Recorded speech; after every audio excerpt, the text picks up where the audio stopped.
Hello hello guys. ഇന്ന് നമ്മളിവിടെ നോക്കാൻ പോകുന്നത് HDFC flexi cap ഫണ്ടാണ്.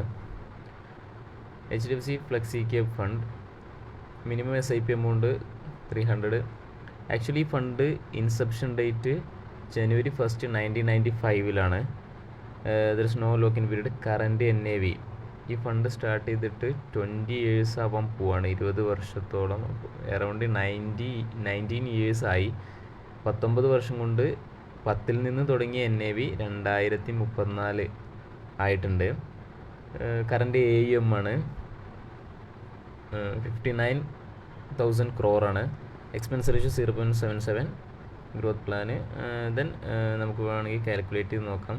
Tax as usual, exit load 1%.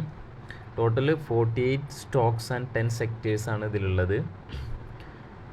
Major sector എന്ന് പറയുന്ന അലോക്കേഷൻ പോകുന്ന മേജർ സെക്ടർ ഫിനാൻഷ്യൽ സർവീസ് സെക്ടറാണ്. പിന്നെ ഹെൽത്ത് കെയറിലും, കൺസ്യൂമർ സൈക്ലിക്കലും, technology, communication service, industrial, real estate, consumer defence, energy and basic material, ഇത്രയും സെക്ടേഴ്സിലേക്കാണ് അലോക്കേഷൻ പോകുന്നത്. സ്റ്റോക്സ്, ഇതിലുള്ള ഹോൾഡിങ്സ് നോക്കാം. ബാങ്ക്സ് തന്നെയാണ് ഫിനാൻഷ്യൽ സെക്ടറിലോട്ടാണ് കൂടുതൽ അലോക്കേഷൻ പോകുന്നത്. അതുകൊണ്ട് തന്നെ ബാങ്ക്സും ഫിനാൻഷ്യൽ സെക്ടേഴ്സിലുള്ള കമ്പനീസ് ആയിരിക്കും കൂടുതൽ. ICICI Bank, HDFC, Axis Bank, health കെയറിൽ Cipla, then technology IHCL technology, SBI Life Finance സെക്ടറാണത്. Kotak Mahindra, Bharti Airtel, Infosys, State Bank of India, Apollo Hospital, Maruti Suzuki, Piramal, Prestige, Eicher, Bosch, Power Grid Corporation, Tech Mahindra, doctor Reddy's, Mahindra, Unit Spirits, L&T Lazen Turbo, Lupin, Crompton, doctor Lal,